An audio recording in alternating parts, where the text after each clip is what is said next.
Mayamang pamilya ang mga Sebastian.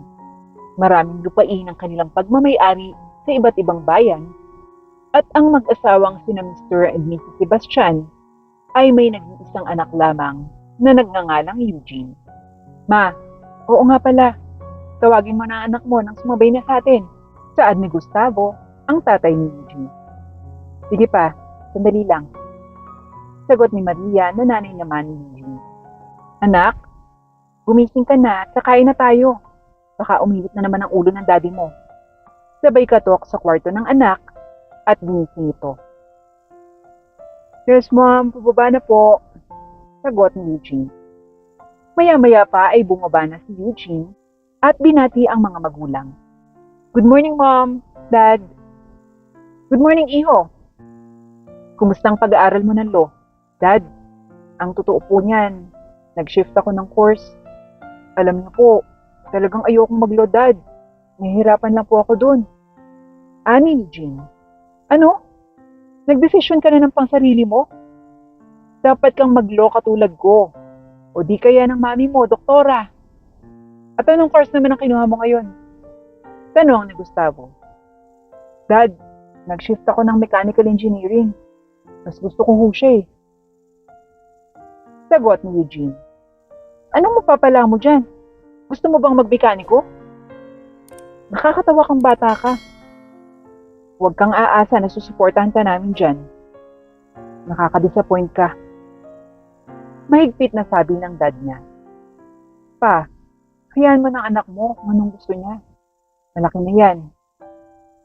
At anak, sana naman last na to ha. Sana, tapusin mo na yung kursong yan. Sayang ang mga taon. Paalala naman ni Maria sa kanyang anak. Thank you, Mom. Huwag po kayong mag-alala. Seryoso na po ako. At sa sunod na taon, magtatapos na ako. Ani Eugene. Shasha, kumain na nang magkaroon ng laman yung utak mo. Saad ng daddy niya na noon ay nagbabasa ng dyaryo. Isang magaling na abogado at judge ang tatay niya. At hinawakan nito ang pinakamalaking sindikato sa kanilang lugar. Bagay na palaging pinag-aawayan nila ng asawang si Maria. Mauna na ako ma, at may haatulan pa ako ngayong araw. Ani Gustavo. Pa, kung maaari sana, pagkatapos nito, tama na. Lalo tayong nalalagay sa panganib. Lalo ngayong araw, malaking sindikato yung hahatulan mo ng habang buhay. Diyos ko, sana na may umuwi kang ligtas mamaya dito sa bahay. Ani Maria. Oo naman ma, mauna na ako. Paalam nito. Ingat dad, hindi man magkasundo ang mag-ama, ay mahal na mahal ni Eugene ito at natatakot para sa kanyang ama. Sunod na nagpaalam si Eugene para pumasok at naiwan ang kanyang mami sa bahay. Ilang oras pa ang lumipas ay nagaganap na ang paghatol sa mga sindikato. Naka-live broadcast pa nga ito kaya't napapanood ni Maria. Guilty at pagkakakulong ng panghabang buhay ang hatol ni Gustavo. Hayop kang judge ka. Tingnan natin. Isasama kita sa hukay na ginawa mo sa akin. Sigaw ng nasasakdal. Matapos ang hearing, ay pasakay na si Gustavo ng kanyang sasakyan nang bigla naman itong sumabog. Sa isang iglap, nabawian ng buhay si Gustavo. Isang tawag ang tumambad sa mag-inang Maria at Eugene. Mrs. Sebastian, ikinululungkot po namin ibalita na sumabog ho ang sinasakyang kotse ng inyong asawang judge. Saad ng nasa kabilang linya. Ano? Gulat na sabi ni Maria habang napaupo na lamang ito sa kinatatayuan kanina. Mami, ano pong nangyayari? Nabalitaan ko pong may sumabog na kotse sa balita. Nasaan po si Dad? Tanong ni Eugene. Anak, wala nang daddy mo. Sumabog yung kotse sinasakyan niya. Umiyak lamang nang umiyak si Eugene dahil mahal na mahal niya ang kanyang ama. Wala na ring nagawa ang pamilya kung hindi tanggapin ng lahat. Dahil hindi na maipagpapatuloy ni Eugene ang legacy ng ama, ay mas minabuti na lamang niyang itago ang lahat ng gamit nito. Mom, Kumain naman po kayo kahit konti. Wala akong gana, anak. Hindi ko na makakasabay ang daddy mo para kumain. Pero ma'am, ilang linggo na po yung lumilipas. Wala na po si daddy. Ma'am, andito po ako. Anak niyo. Huwag niyo naman pong hayaang mawala rin kayo sa inyong sarili. Paalala ni Eugene. Nakatulala lamang si Maria. Sa kabila ng ganoong sistema ng mag-ina, ay nagkaroon naman ng kadamay sa kanilang university si Eugene. Ang kaklase niyang si Ella. Minsan, alam mo, hindi ko na alam ang gagawin kay Mami. Ayoko namang ilagay siya sa home for the aged. Kaya lang minsan, nahihirapan na rin ako. Alam mo babe, mas maganda nang nasa bahay kayo para nakikita niya kahit papano yung mga bagay na kinagisnan niya noon. At saka ikaw, nandun ka. Siguro, sobra lamang mahal ng mami mo yung daddy mo. Kaya gano'n na lamang yung inuugali niya ngayon. Paliwanag ni Ella. Salamat Ella. Dahil andyan ka para sa akin. May napagsasabihan ako ng problema at nasasandalan. Sabay yakap sa dalaga. Oo naman. Mahal kita Eugene. Kaya andito lang ako para sa iyo. Ani Ella. Simula noon, palagi nang magkasama ang dalawa. Hanggang sa nagkaroon ng isang pagkakataon na may nangyari sa kanila na nagbunga ng isang sanggol. Buntis ako Eugene. Ani Ella. Huwag kang mag-alala babe. Papanagutan kita. Sagot ni Eugene. Dahil malayo ang pamilya ni Ella, ay sa bahay na nila Eugene nakitira ito. Isang araw naman ay nagbalik ang katinuan ng kanyang mami, ngunit matanda na ito at hindi na gaanong makakilala. Ma'am, anong ginagawa niyo? Nagluto po kayo? Gulat na tanong ni Eugene. Anak, andyan ka na pala. Oo, namiss kong magluto. Pasensya ka na kung matagalan ako ha. Naiiyak na sabi ni Maria. Biglang yakap naman ni Eugene sa mami niya. Okay lang ma'am, mahal na mahal kita. Ani Eugene. Oo nga po pala ma'am, si Ella po, girlfriend ko. At buntis po siya ma'am. Pakilala ni Eugene. Hello Iha, wala namang problema. Maganda nga at may makakasamang anak ko. Sa oras na mawala ako, hindi siya mag-isa. Ani Maria. Ma'am, huwag naman kayo magsalita ng ganyan.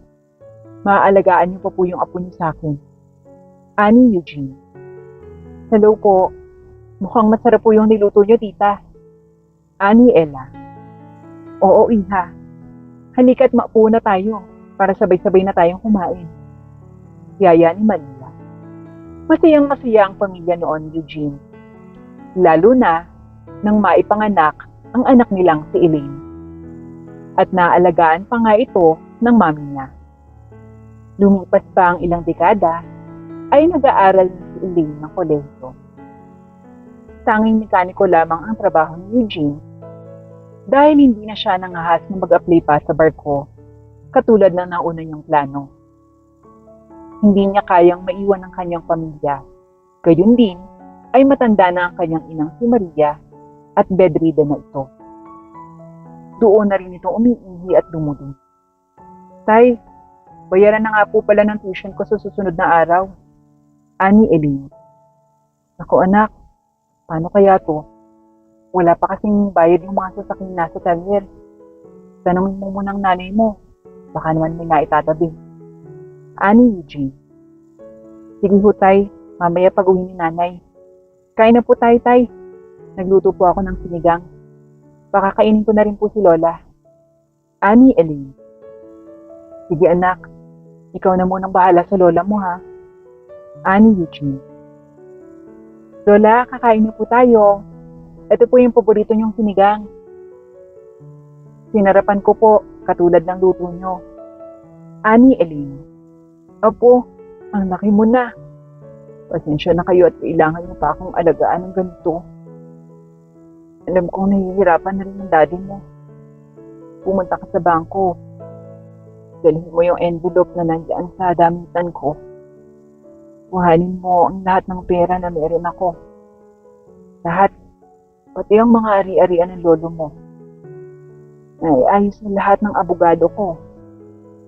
Matagal ko nang naiayos yan bago pa ako magkaganito.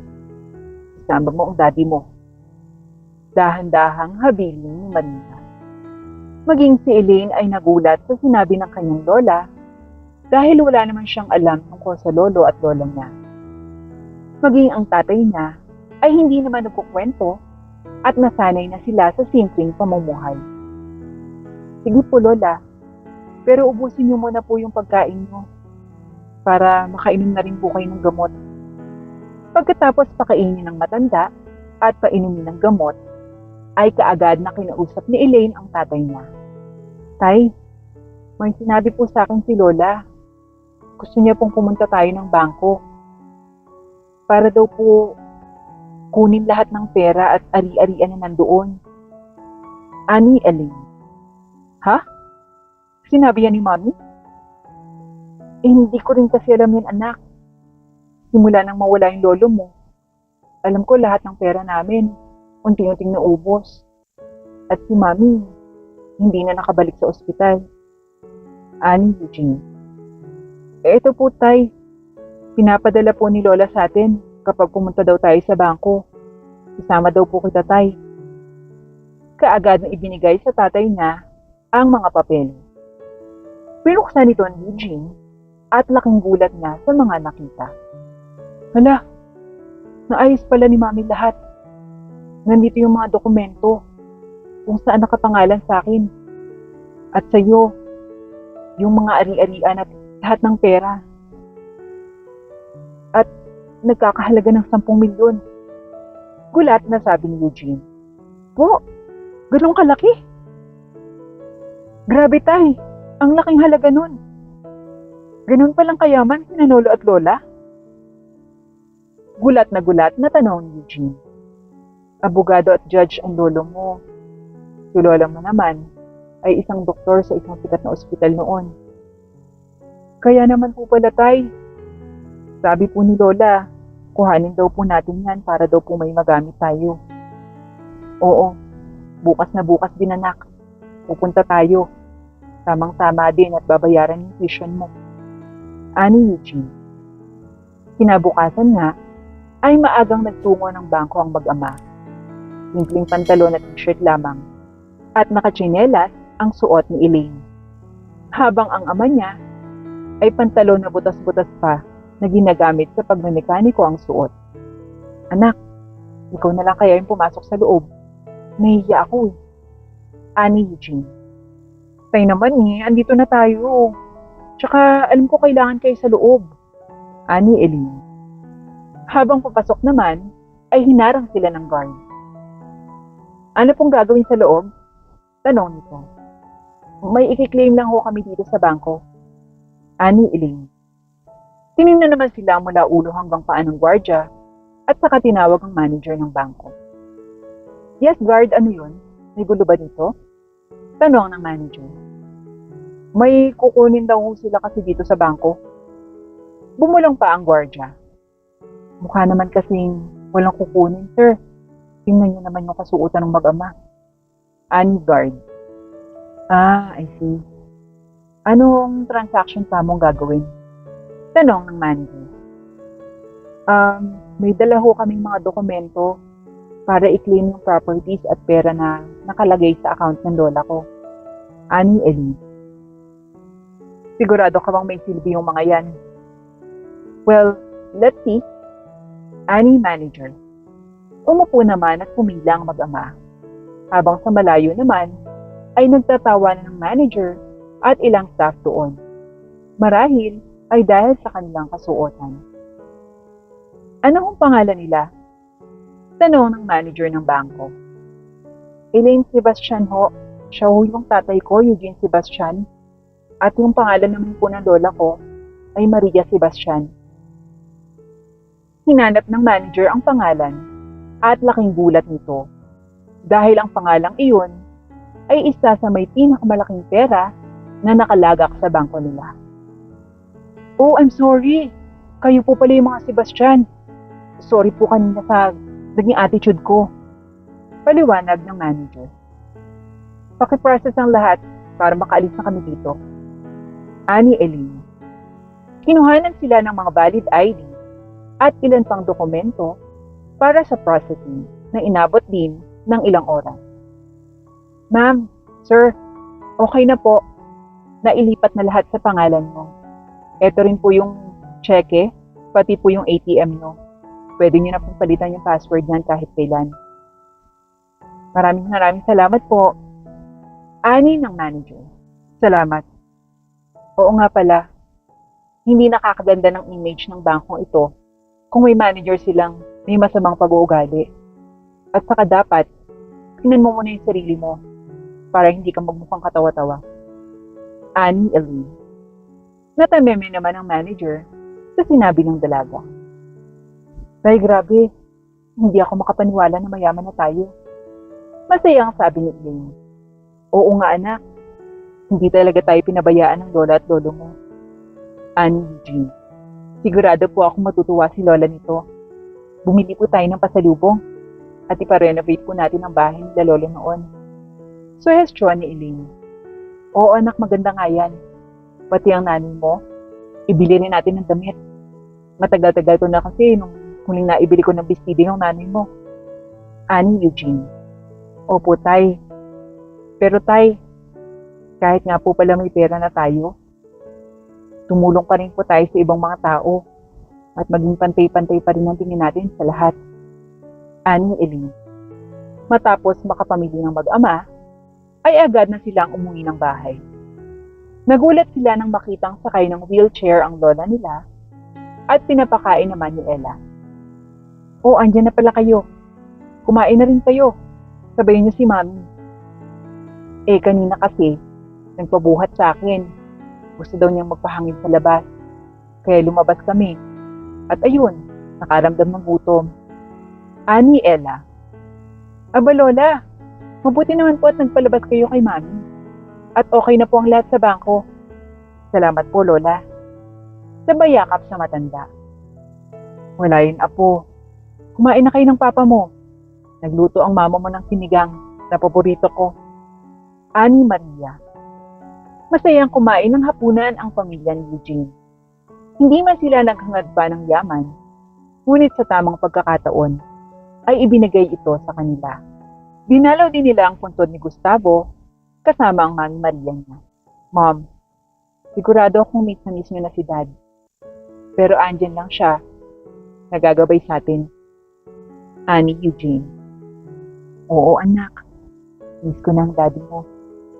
Kaya salamat dahil andyan ka na ko. Ani Maria.